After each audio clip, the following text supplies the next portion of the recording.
Okay? Dito po sa ating channel, nagsa-survey din ako sa mga subscriber ko. Hindi nyo pwedeng sabihin sa akin na puro kasi DDS yung mga subscriber mo, kaya mataas ang boto ni BP Sara. Mga kaibigan, simula pa po nung unit team, talagang ito na ang vlog ko. Galing ako sa 33K subscriber noon na puro mga rap reaction. Tapos lumago na lang hunang lumago yan, nadagdagan. To make a long story short, halos 40% po puro BBM at BP Sara, mga 60%. So ibig sabihin, meron akong mga subscriber noon pa na nabudol. Kaya siguro ganito pa rin ang resulta ng survey ko dito sa aking channel. BP Sara 98%. Mga kapatid, samantalang si BBM 2%. Sana man lang kahit makaabot ng 30% o 40%. Kasi unit team Nung mga time na yon, sanib puwersa ang BBM tsaka BP Sara. Pero nakikita natin dito na talagang lagapak. Para po makasali kayo sa mga botohan, mga kapatid, subscribe kayo sa aking channel. Pumunta po kayo sa community. Nandoon po yung botohan na nangyayaring ginagawa ko araw-araw para malaman ho natin ang pulso ng ating mga subscriber kung sino pa rin po ang binoboto nila. Maraming BBM sa subscriber ko mula nung pang unit team. Nabudol siguro sila kaya ayaw na nila. Pero yung hindi man lang 2%. Wow! BBM! Siguro sa ibang mga mga BBM baka mataas. Pero dito sa ating channel, pakiramdam nila nabudol sila. Huwag niyo sasabihin sa akin na puro DDS, hindi po. Maraming maka-BBM yan, lalo na nung panahon po ng eleksyon. Anong nangyari? BP Sara pa rin ang malakas. So, okay, mga kaibigan, dumako na po tayo sa ating news for today. Ito po, Bulgara na, wala silang kawala kay Senator Amy. Nako, matinik ngayon ang usapan, no? Ewan ko lang parang si Banat Bay din kasi, tsaka si Madam Amy, mukhang nagkausap sila. Alam nyo naman si Sir Banat Bay, ayaw na, no more Marcos na daw. Pero nagkatapat po sila. Tingnan natin kung nandito yon or isasama na rin natin maya-maya. At eto na po, nood na po tayo ng mga balita ngayon galing sa ating Balitang Pinoy TV. Eto na. Ayan na si Madam Amy. Huwag niyo po kakalimutan mag-like sa ating video at mag-subscribe na rin po. Parang may gusto pa akong ipakita dito pero mamaya-maya na po siguro. Here we go. 18, nagkakatugma-tugma pa rin kahit papano. At saka makita mo naman yung itsura, di ba? Pag nagsasalita, yung sinasabi lang countenance sa mga abogado, iobserbahan mo yung itsura kung nagsisinungaling. Hindi mo naman kailangan ng lie detector test, makita mo naman Tapos yung... Narito ang Balitang Pinoy TV. Ay, salamin pala tayo. At Nakalimutan heto ko po, magsalamin. sabay-sabay nating panoorin itong interview ni Banat Bay kay Senator Amy Marcos. Ayan, nakikita ko parang awkward talaga. Kasi alam niyo naman na itong si Banat Bay, itong pinaka-popular na DDS vlogger, ay siguro naman sa political vlog, si Banat Bay yung pinaka-popular, ay alam naman natin na itong si Banat Bay ay ayaw talaga ng Marcos, anti-Marcos talaga yan. At laging binabanatan itong si Senator Amy Marcos sa kanyang mga vlogs. Ngayon, in-invite pa ni Senator Amy. So medyo may ka-awkwardan. Nakita ko na bahagya itong video na ito pero kaunti lang. Pero ngayon, sabay-sabay nating gumawa ng reaksyon, sabay-sabay nating panoorin ito kasi maganda po ito, okay? Pero bago ang lahat guys, paki-like, paki-share naman itong video na ito para kakalat ito sa taong bayan. At sa mga hindi pa nakasubscribe dito sa Donmar TV, mag-subscribe na po kayo para lagi kayong updated sa ating mga trending na mga balita. Okay? Dito natin malalaman kung paano po sasagutin ni Senator Amy Marcos. Alam naman natin mga maaanghang na prangka nitong si Banat Bay, syempre, tingnan rin natin kung ano bang sasabihin ni Senator Amy dito, kung game lang ba si Senator Amy Marcos. So, ito, dito natin malalaman. Without further ado, ito, panoorin na natin at magre-react tayo. How do you feel na you're given a chance pero your brother failed? your brother failed. Binigyan kasi sila ng chance. Ito na nga di ba? Dati nadudungisan yung mga kababayan natin sa Marcos kasi nga magnanakaw daw. Di umano si Marcos, hindi pa napailabing yung tatay, etc. Masama ho ang imahe ng Marcos. Samantalang ito na ang pagkakataon para linisin sana nung kapatid niya. Ang problema, wak. Diba, Hindi po yung nangyari sa Senado kahit pa paano. Bakit? Hindi, lumabas talaga yung totoong mga senador ng bayan. at saka yung talagang senador ng palasyo. Nagpapasalamat po ako kay BBM dahil sa Dahil? kanya na-reveal ang lahat ng kulay ng mga dilaw at itim. Ba't mo yung ma'am got cancer? Grabe, ah. Matagal? Actually, matagal eh. Binigyan pa siya ng Lord na mahabang, kasi sabi nung doktor, maikli na lang eh. Pero humaba, more than 10 years pa. Actually, nadaan sa coke. Yung ibang coke hindi po yung coke na... Ng pala, hindi nila Wala ilalabas. naman yung talaga Grabe, sila. Ha? Oh, doon pala alam ko na yung isang anchor nila na may BMW na sports car. Ay, kilala ko. Kaya naman sa cyber libel ka, at ako naman mapaplunder. Sorry to say, mama, kasi umalis ka na lang pagiging senador kung hindi mo kayang isakrip. Kaya naano ako doon sa... Oh. Noon nga, di ba, bumabanat po ako sa inyo. Pero actually, napabilib niyo ako nitong huli na mga ginawa ninyo. Wow, ah. Ayan. May bago ng vlog si Madam Amy. Okay? Pag-usapan natin ang kahit anong bagay tungkol sa ating buhay-buhay. Ako at ikaw, makinig at matuto, magkasama tayo sa bawat kwento, I, me, and you. Oh, podcast na podcast to, Madam Amy. Maganda to, kaso nga lang, sana maibalik yung tiwala ng tao. Ikaw na lang ho yung pinagkakatiwalaan ata ng mga kababayan natin. Pero yung kapatid mo, at yung iba pang Marcos, mukhang wala na, bokya na. Ang guest natin Wala today nang gusto ay ko. walang iba kundi Plastikan kasi si yung dalawa, ha? Banat Bay. Nako, welcome to the show. Hindi ako marunong mag-podcast, mag-cover ka na. Magandang araw po. Hey, magandang araw. Kumusta? Long time no see. Oo nga po, Oo eh. nga. Ano na, last time yata kita nakita kasama ni Namoka at yung buong tropa. Doon sa nag-show po kami doon sa inyo. Sa Ilocos, oo nga, paikot-ikot tayo sa bahay. Ano ba yan? Oo, talaga naman. Pero ngayon, ikaw na yung vlogger. Dati manager ka, di ba? Parang sobrang behind the scenes mo nga nun eh. Oo. Mahihayin po talaga ako sa personal. Anyari? Anyari? Sobrang samahalan talaga ng gobyerno. Correct! Talaga, napilitan. Kasi dati talaga, pag ini-interview ka o hinahatak, Madam Amy, medyo malulunok mo ba lahat yung mga sinasabihin ni ano dyan? Banat Bay, grabe sa ha? harapan. I remember even in Ilocos, even later on, nung panahon ng mga kampanya, parati mong tinutulak yung iba. Sabi mo, manager ka, hindi ka makasali doon. Tapos ngayon, ayan na, ang ingay-ingay na natin. Oo nga. Panatero galore. Kasi talaga sa personal po, mahihayin po ako. Malayong-malayo doon sa Sa YouTube ko. sa Banatero persona mo. Tapos pag naglalakwatsa ako, mag-isa lang. Talagang ano lang ako, introvert ako na tao. Nakikita ko nga sa mga kon mo nakaka-bipolar actually yung mga feed mo. Kasi on one Bipolar. hand, yung private mong lakad, yung mga pagkain, yung mga tourist spot, yung parang walang normal na tao na private, na walang entourage, ikaw lang, ganun. Actually, madalas kong gawin yun. Nagpupunta na ibang bansa, mag-isa lang. Oo, talaga. Nag-isang buwan nga ako sa Europe, mag-isa. Totoo ka? Ba't mo gusto yun? Hindi, una pinuntahan ko si Tatay Digong. Correct, sa The Hague. Pero Ayan. wala lang, mas gusto ko talaga mag-isa.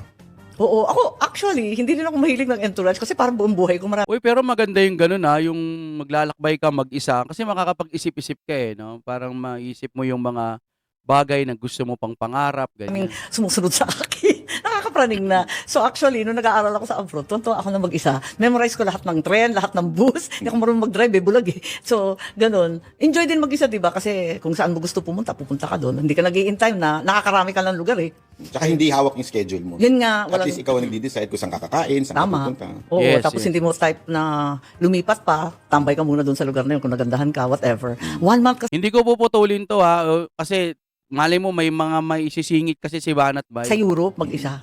So, iba ka doon sa Banatero persona. Iba talaga. Totally iba. Natuwa nga ako eh. Actually, di ba, supposed to be Sa totoo lang, na-awkward ako sa kanilang dalawa. Sa totoo lang. napakatapang, napakaangas. Eh, sabi mo nga, I'm a proud mama's boy. Nabasa ko yun eh. Totoo ba yun? Oo. Nakakatuwa nga eh. Sabi Talaga mo, mamas boy ako. Talaga? Oo. Bakit? Close kami ng nanay ko eh. ilan ba kayong magkapatid? Dalawa lang. Tatlo. Oh, pero mo, ganyan pa muna yung mga usapan. Ano? Pero di ko na matiis. Kailangan dumako na tayo dun sa mga main topic. Ano? Ito. Sophisticated. Bakit? Magtatago ka lang. Hindi naman. Para lang yung environment. Kasi, Oh, maiba lang. oo. Nakakatoxic ang politika. Ganon? Wala ka naman sa Senado. Punta ka kaya doon. Makiramay ka kaya sa amin. Nakatoxic ako din sa Malacanang. Malacanang. Bakit napunta ka? Hindi, I mean, Hindi ka naman toxic. dilawan, hindi ka naman pinklawan. Yun na lang ang mga imbitado doon eh. Kasi pagkabukas mo ng TV, nakikita mo si Auntie Claire, nakakatoxic. Hoy, ikaw yung Manila. pinakamahal nun. Super love ka nun. Kasi jealous na nga ako. Nung una, pinapansin pa ako. Ngayon, puros banat. Bakit? Ba't ikaw ang pinagtitripan nun? Si Auntie Claire? Oo, lagi kang, lahat, papatulan, lahat ng sinabi mo. Sa vlog po niya. Yeah. Hindi, Hindi ko napapanood si Manang Claire ha. Ayoko eh. Baka lalo akong mabobo pag pinanood ko yung mga ano nun. Above 15, below 15, kusang galaya. Below 16, yung mga ganan, ano? above 16, below. Basta ganun siya, nalilito siya doon. Pero parehas lang naman 15 anyos yun, di ba? Love, pati sa press ko. Kasi sa tingin mo, anong problema niya? Oh, O anong powers niya? ewan ko. Siguro attack dog talaga siya. Oo nga. Malinaw na po ha, galing kay Sir Banat Bay. Siguro, pero ako din opinion lang din naman. Mukha talaga siyang attack dog kasi nilulunok na lang niya lahat kahit mukha na siyang magiging bobo, sige pa rin. Para lang sa hanap buhay, siguro. Card na attack dog. Talagang ginagampanan niya ng purong-puro. No? Purong-puro. Baka nag-enjoy siya na may nanonood sa vlog niya. Kasi dati walang nanonood doon. Di ko kasi kilala dati kung Lagi yan lang na abogado yon na medyo mahina. Oo. Mahina yung logic. Kaya nga marami yung bumabara doon ng mga lawyers din. Mga tawa nga kami ng tawa kung ano-ano lang eh. Mahina yung logic. Yun yung mga kapatid na sinabi kasi ni BP Sara. Alam mo yan si Castro, tsaka si Claire Castro, magpinsan yan eh. Sabi ba, correct me if I'm wrong, baka mali ako. Sabi ba naman ni Manang Claire, hindi kami magpinsan, hindi nga kami magkadugo. Di ba, ang gagi, tanggalan niya ng po. Hindi naman tinutukoy yung kadugo, ibig sabihin halos magkaparehas kayo. Kailangan ba may paliwanag yun? Wala di ba? At marami pang iba. Ganyan si Manang Claire, grabe matindi. So, nung nagkaroon siya ng opportunity na doon sa Malacanang, ayun, Yan. nag-vlog na Masyado na nag-enjoy. Oo. Love na love na niya talaga. Pero okay siya, perfect siya doon. Perfect siya. Kasi bumabagsak lalo yung si... Feeling ko nga, infiltrate. Perfect Kasi lalong bumabagsak yung ratings din ni BBM. TDS yun, promise. Tuwing may sinasabi, maraming nagagalit. Pag ayaw nila yung balita, fake news. Diba? Oo. Ano ba ibig sabihin ng fake news? Hindi, ang fake news, yung sinadya mo talaga. Oo, kaya nga. Sinadya mo mangnil lang. Iba kasi yung fake news sa wrong news. Yung wrong news, Nagkamali lang. nagkamali. Like the mainstream media, sometimes, di ba, nagkakamali sila ng gamit. Ay, hindi, fake.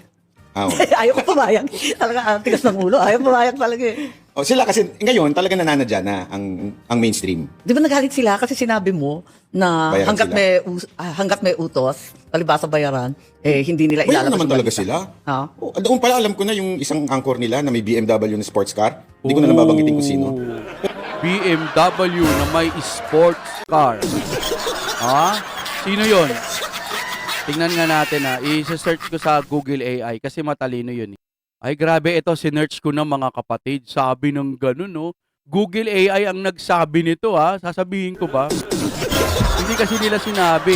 Ang kilalang news anchor na mamahayag sa Pilipinas na naging tampok sa usaping sports car kamakailan ay si... Hindi, i-search nyo na lang sa Google. Pag nasa Google na kaya, i-type nyo yung ilagay nyo sa AI mode. May mga Google naman ng nyo, di ba? Ang mga cellphone ninyo. I-type nyo lang, sino ang news anchor na may BMW at sports car sa Pilipinas? Wala naman sigurong masama kung di ba? Kung may sports car ka, tanong lang naman yun, si ano pala? Sikat na sikat po mga kapatid, mga kaibigan. Alam niyo, sikat po ng na to. Grabe. Madalas din umepal to Tapos naging viral at trending sa social media, mga ulat tungkol sa mga netizen matapos may ugnay sa kanilang mamahaling sports car. Bukod sa kanilang kilala rin ng veteranong broadcaster journalist na si... Oh my God! Dalawa sa pagkamahilig sa mga sasakyan at sining. Naku, baka mabanggit ko. Meron pa rin isa sa Basta i-type nyo lang po mga kapatid na kayo na ho bahala. Sino ang news anchor na may BMW at sports car sa Pilipinas? Wala naman sigurong masama.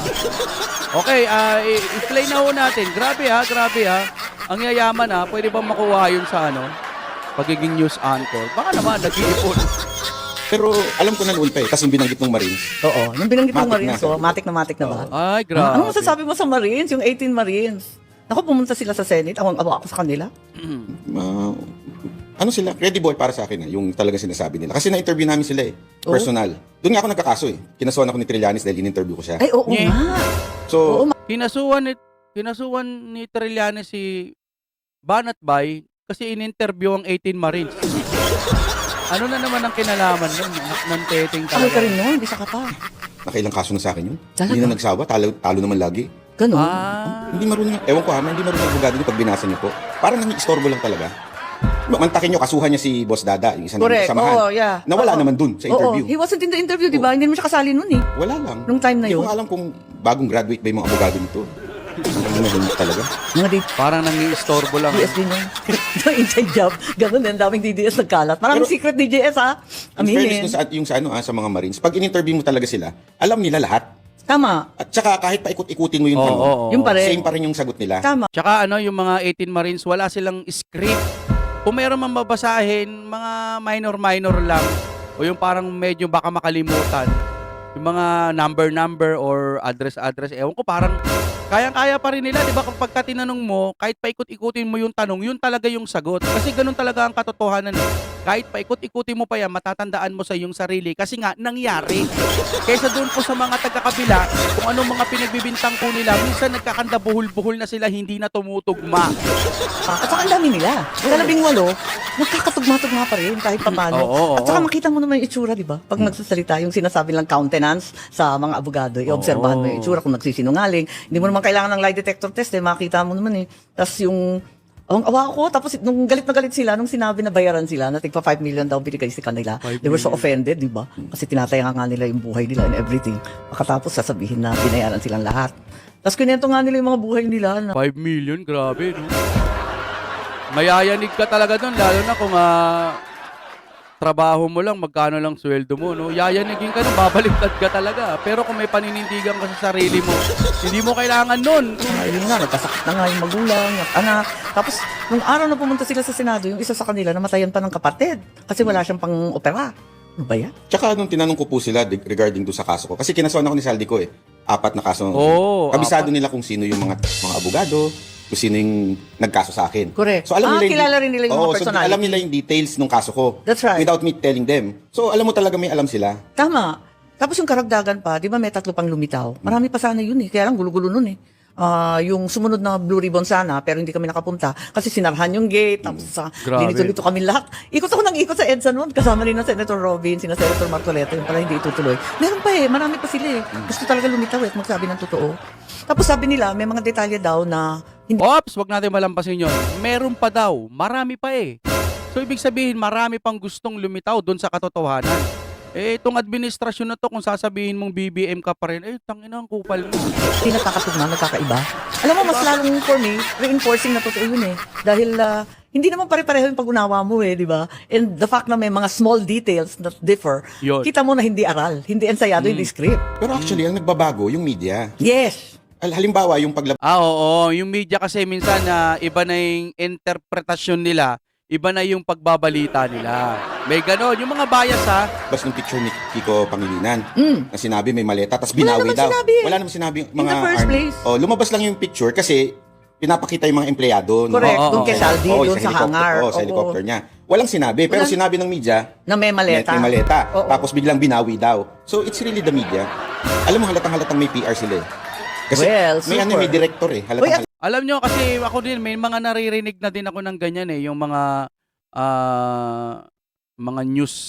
newscaster ba yan? Mga media, yung mga magbabalita. Siguro binibigyan sila, oy, wag mo ilalabas na kami ay nagnakaw. Eto 5 milyon. O ito 10 milyon. Tumahimik kayo, ibalita nyo, nagbibigay ako ng ayuda sa mga mahihirap. Ayaw nyo pa rin, o ito 1 bilyon. Pangalandakan nyo akong Diyos nyo. Siguro, no? Ini-exage ko lang, mga kaibit, mga kapatid, hindi nag-broadcast. Sa mga bias media ang tinutukoy ko rito, siguro, pag may nag-o-offer, tinatanggap din nila. Kasama siguro yun sa trabaho nila na, oy, bayaran tayo, di ba? Sige, ano muna natin to? Tanggapin natin tong 1 milyon na to o kaya 500 million para tumahimik tayo. Pera na to. Pang bonus na to sa mga nyo. Sa mga darating na Pasko. Diba? Kaya siguro ganyan. Ewan ko. Kasi dati, ayaw nila yung Marcos, ayaw nila. Karamihan Ano na lang ba, ano nung dati, SMNI na lang ata yun, tsaka Net 25 eh. Yung parang patas pamamalita nila eh. Pero dati halos karamihan dyan, binabanatan nila si BBM. Pero ngayon anong ginagawa nila? Pucha, nakikiyakap na sila kay BBM. Yung mga dilawan ayaw kay BBM, pero ngayon pucha, nakikisahod pa rin. Nakikisahod. Yung dumi ni BBM, sila sumasalot. Alam mo kung ba't ganyan yung mga dilawan? Kasi mahina ang presidente natin. Kayang-kaya na lang nilang ganyan-ganyan nila. Pag napabagsak nila si BP Sara, baka ang sunod ng ma-impeach si BBM. Eh kaso ilang 2 taon, wala na atang 2 taon. Diba? Pero wala pa rin nagagawa hanggang ngayon.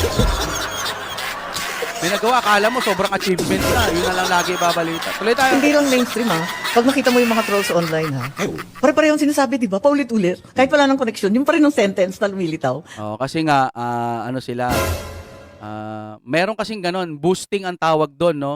Pwede kang magbayad ng malaki para maraming mag-comment. Yun, pwede mong gawing trolls yun. Minsan kahit hindi mo kalahi, po siya magugulat ka, nagtatype, pagtingin mo doon sa profile, Indiano. Kaya, like you said, may scriptwriter. Sa palagay mo naniniwala ang taong bayan sa 18 Marines? Oo, sa tingin ko. Kasi pinapalabas kasi ng mainstream na puros kasinungalingan, drama. Sila daw yung scripted. Hindi po. Kasi Tingin mo? sinasabi nila bayani si Villanueva. Pero Oo. pag tinignan niyo yung post ni Villanueva, Oo. ay grabe. Thousands ang talagang pinagtatawanan na siya. Kawawa nga si I mean, Joel. pero ba't syempre, nagkaganon? in the eyes of sa mainstream, Hindi siya kawawa, Madam Amy. bayani ang dating niya. Sa mata nila Si Cheese. Oo, bayani eh. Si Cheese din, di ba? Kasi lumipat din si Cheese, silang dalawa, no? Binanatan rin sila. Ang talagang mas ano kasi kay Joel dahil Pastor. JIL siya. Oo. Oh, pastor. So medyo, si Cheese kasi alam naman natin politiko noon pa. Ako naman, ayoko naman sila i-condemn kasi grabe naman ang ginagawa naman sa amin. Iniisa-isa kami. Uubusin naman kami ng pilit. At the rate Si Madam Amy na lang ang matitira dyan kasi hindi matitiis ni BBM yan kasi kapatid. Pansin nyo, ang dami ng banat ni Madam Amy, hindi pa rin nadidimanda ni BBM. Pero yung mga kakayang-kaya niya, matidimanda. Bro, may kota yata, bago umabot ng SONA, may X number of senador Oh. nakakasuhan. Actually, kaya po naintindihan ko si Cheese. Oo, Ang hindi si ko Cheese. maintindihan si Joel. No, pero may plunder din siya. Hindi, kaya Plunder lang po ba? kasi O, kay Joel, Oh. as a pastor, you're willing to die for the gospel. Oh. Yes. As a matter of fact, the gospel was born out of the martyrs, Oh. yung sa mga apostles. So siya, Sacrifice eh. oh, plunder lang. Bakit hindi? Lang. I mean, si Senator Marcoleta may plunder din. Kaya nga. Pero hindi naman babaluktot. Si Senator Marcoleta, plunder na, hindi namin maintindihan. Tapos si Jinggoy. Tapos si Cheese. Pero si Cheese at si Joel, wala pang kasong lumalabas. Si Cheese, ayun. Ano ba yan? Lahat na lang may kaso. Ano mo say mo? Okay lang po. Ganun talaga eh. May kaso din ako eh. Kung ano-anong kaso sa Comelec naman. Ganyan, lahat kami. Sa pumilik. Nakakaloka. Kaya nga, iniisip ko nga, ilan ba ang kailangan nilang senador bago mag-SONA? Kasi daw, kailangan bonggang-bongga yung SONA. Paano magiging bongga yun? Negative 15? Negative 14? Ha? Oo nga po. Itong latest. Ano kayang SONA yun? Di ba last year, feeling ko soundbite lang yun eh. Mahiya naman kayo. Hindi akalain that it will acquire a life of its own at gugulong ng gugulong, lalaki ng lalaking halimaw. Ewan ko, anong paandar kaya nitong state of the nation naman ngayon? Hindi, maganda siguro. Si Anong isusona ni BBM ngayon? Anong mga nagawa niya? Ayuda. Ay, tangina talaga. si Auntie Claire na lang pagsalitain nila. Ganon? Ganon? Pagpiestahan mo? Para lalo silang bumagsak. Talaga? Oo, love Para natin lalo, yun. para lalo silang bumagsak. Kaloka siya. Ayun, pinapasikat natin. Wag. Ayun yung SONA, ang target date. Eh ngayon, yung mga senador, lahat nanganganib. Tapos si Bongo rin, di ba? May warrant. Ay, ano ba yan? Pero kung mga senador, may plunder. Ang mga vlogger naman, cyber libel. Cyber libel naman. Libel na yan. Never heard naman natin yan dati. Actually, dapat talaga na-decriminalize na yung cyber Ano ba yan? Ginagamit talaga ng mga politiko to, Manakot na lang siya. At saka iniipit ng iniipit. Ang tataas pa ng piyansa.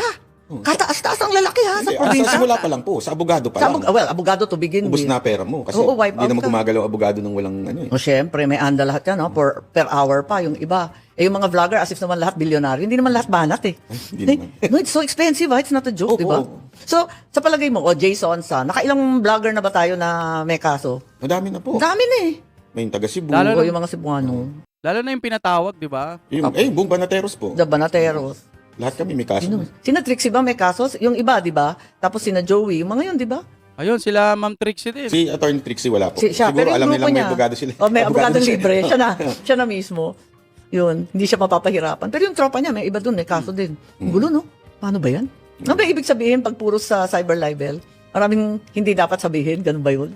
Actually, mali talaga yung paggamit nila ng cyber Yeah, it's really wrong. Sobrang Hindi mali. dapat ganun kasi nag-impute ka ng malice. Malice, yeah. Intent to malign, di ba? Parang Tapos- like any other libel.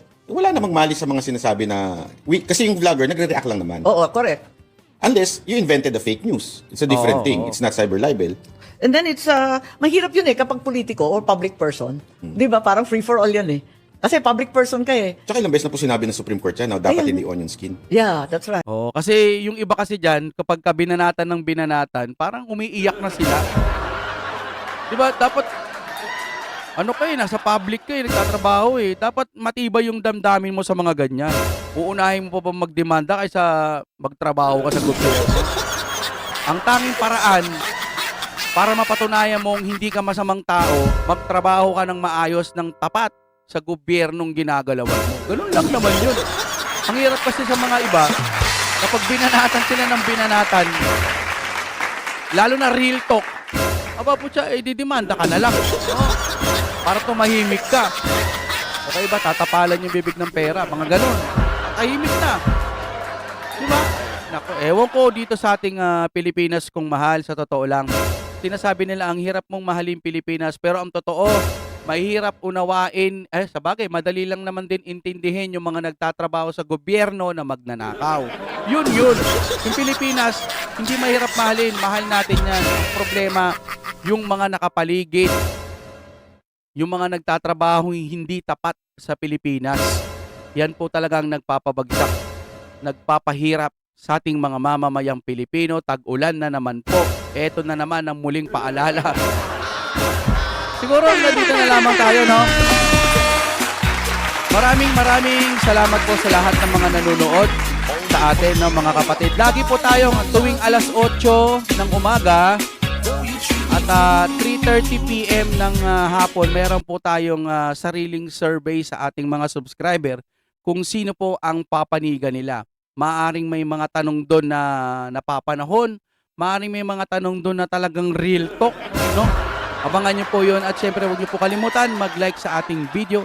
Maraming salamat po sa inyong panonood.